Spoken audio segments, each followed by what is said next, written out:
Arsenal have been given a massive boost. And it's not even just one thing I'm looking at. There's two things I'm looking at and saying this is massive for Arsenal this season. I definitely want to get people's thoughts on this. But before I do get into it, very quickly, just do me a favour. Please hit like on this video. So like I said, there's two things I want to speak about. The second one is even more important than the first. But the first one isn't even about Arsenal. It's just Man City. Where has this run of form come from? And I can't pretend that I'm not enjoying it. Of course, you have to focus on your own football club, but seeing this Man City downfall, it's brilliant. Like, I'm so happy. I could literally just sit here and sing to you. How often do we see this with Man City? They are in a crisis.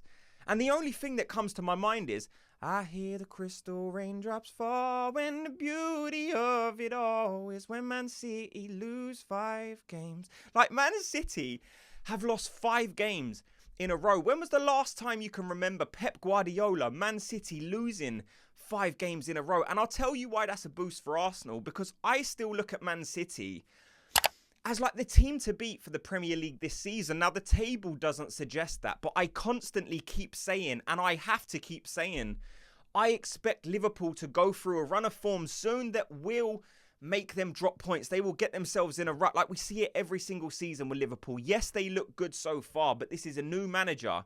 They are experiencing the new manager bounce. It's called that because it happens so often. But there will come a point in the season where Liverpool are asked to do something different, where Liverpool are asked to answer different questions. And I think Liverpool will drop off at that point. So that's why I'm looking at Man City as the team to beat, and Arsenal are now only 1 point behind them. That is huge in the Premier League title race. That's the team I'm looking at and saying, just stay close to them, try and get ahead of them, because Liverpool, in my opinion, will eventually drop down. Like, let's speak about Arsenal, because there is a boost Arsenal have, but I want to start this and link it all together, so stay with me, by just speaking about the game yesterday. Get your guys' thoughts on the game yesterday. Let me know in the comment section what you're thinking. Look, I'm going to get straight into, I've got 5 or 6 talking points here that I want to speak about and get your guys' opinions on as well. So very early on, we had a couple of good chances. We had the Trossard chance, you know, that he probably should have put away. A more clinical person in that position probably would have scored. Trossard usually is clinical. I don't know, in another game, maybe that could have gone differently if we didn't score that, but fair enough. Straight after that, we had the Timber goal.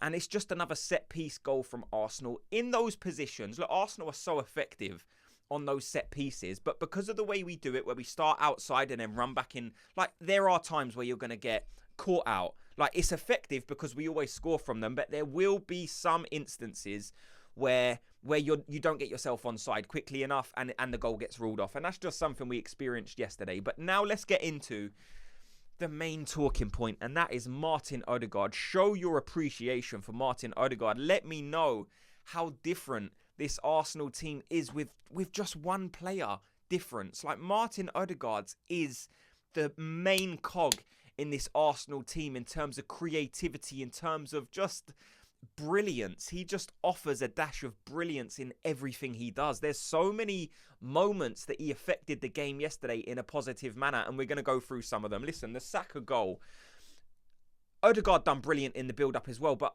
I think it's fair to just speak about Saka and how he produced this goal, because look, the link-up play between Odegaard and Saka was exceptional. Saka to Odegaard, little flick, Saka goes past the player, and there's another 2 to beat, and you're thinking maybe he's held on for it for too long. Goes past the second, goes past the third, and whip. And it wasn't even like he stuck it in the top corner. It was a brilliant strike. It was just hit with such venom that the keeper couldn't do anything about it. And it is just Saka being inevitable on that right-hand side. It's almost becoming iconic. And I'm not over-exaggerating, but you think of players on that right-hand side who you know are going to cut into their left foot, but you still can't do nothing about it. Who do you think of? You think of Robben, you think of Salah, and now you're starting to think of Saka, because people know what he's going to do, but he's just inevitable. They can't do anything about it. Like I said, they stuck 3 players on him. He beats all of them and still manages to score the goal. Absolutely exceptional from Saka, but also Martin Odegaard, because when he received the ball on the edge of the box, many players would have been looking to play the through ball to Trossard, I think it was, but he read and he wasn't even looking at Saka. Like, he just knew Saka was going to create that run, and he literally just, with the faintest of touches, knocks it far enough past the player for Saka to not break stride as he's running, and then it's in Saka's path. Saka just has to beat the guys and score the goal. And we saw that so many times with Odegaard on that right-hand side, and that's a note that I made. Odegaard, right-hand side. How effective was that right-hand side? And since the absence of Odegaard, the right-hand side hasn't been quite as effective. Like, Arsenal's best tool most of the times going forward is the right-hand side. You can pinpoint the right-hand side as Arsenal's strong side. And it's something we saw again yesterday. Odegaard floating into that right-hand side strengthens us so much that it's just so obvious to see. And it was brilliant. And that is the boost that I'm talking about when it comes to Arsenal. Because when Odegaard wasn't in the team, so many of us were saying we hope when Odegaard comes back that he does give us that boost. And now it's been confirmed because we've seen it in person. When Odegaard plays, like, the team's creativity goes through the roof. It's almost crazy how important and integral Martin Odegaard is to this Arsenal team. And I can't put into words just how important and happy I am to see Martin Odegaard back on this pitch, because it's not even just the way he plays. We're going to speak about the Partey goal, just how important he was in that. And some people will be saying, well, he didn't even get the assist or anything like that. But I'm going to tell you why Odegaard was even so important in this goal. So you had the Partey goal, which we'll speak about first. Brilliant strike from Thomas Partey outside the box. Bukayo Saka assist again, so that's a goal and assist for Bukayo Saka. Crazy numbers this season, but the Partey strike was brilliant.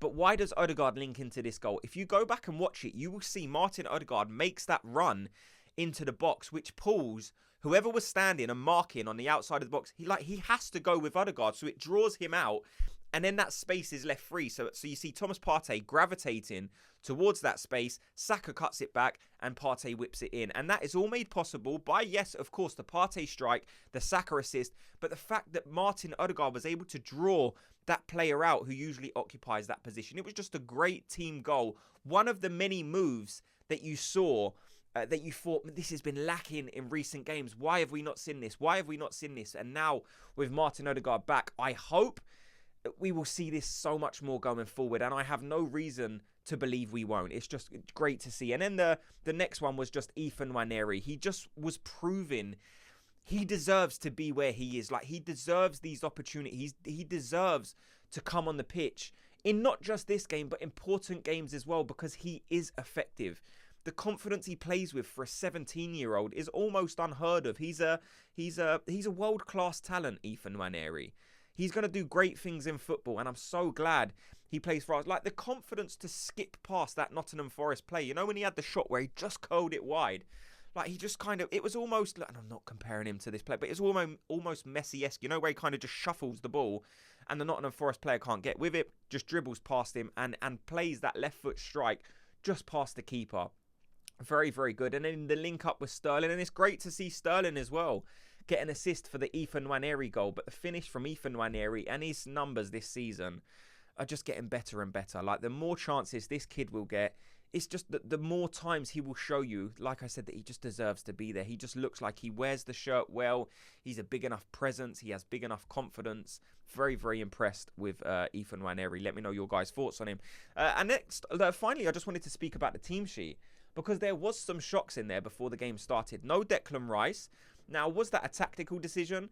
Was that Mikel Arteta just saying he wants to switch things up? He wants to offer Jorginho a game, which I said in the last video. It's kind of strange how we haven't seen Jorginho be played much this season, because he does offer a balance to this Arsenal team. He does have attributes that can aid in creativity, and we saw that yesterday. I would imagine it's kind of more of an injury thing, but I don't see why Mikel Arteta will be in much of a rush to introduce Rice if he is carrying an injury. Jorginho played well yesterday. I don't think he has the attributes to play every single game in that position, but for a game against Forest, and maybe in a couple of the fixtures coming up, you can play Jorginho in that role and he will thrive. No Martinelli, no Havertz, just showing that we do have a team that we can be confident in using. If there's something that can be aimed at Mikel Arteta this season, it probably will be saying, well, you're not changing it up enough. You keep producing the same team, which is producing the same outcomes. Give other players a chance. And fair play to Mikel Arteta, because he done that yesterday, and now Arsenal reaped the reward. So great by Mikel Arteta yesterday. And I want to hear from you guys, who was your man of the match? I think some people will have Saka because of the numbers he produced, a goal and an assist. For me, it was Martin Odegaard, because he was the engine, he was the ticker, he was the guy that was at the heart of everything Arsenal done well in yesterday's game. Like I said, let me know your guys' man of the match. Thanks so much to everyone for watching and listening. Before you go, if you could do me a very quick favour, just hit like and subscribe, and I'll speak to you all in tomorrow's video. Gooners, have a good day.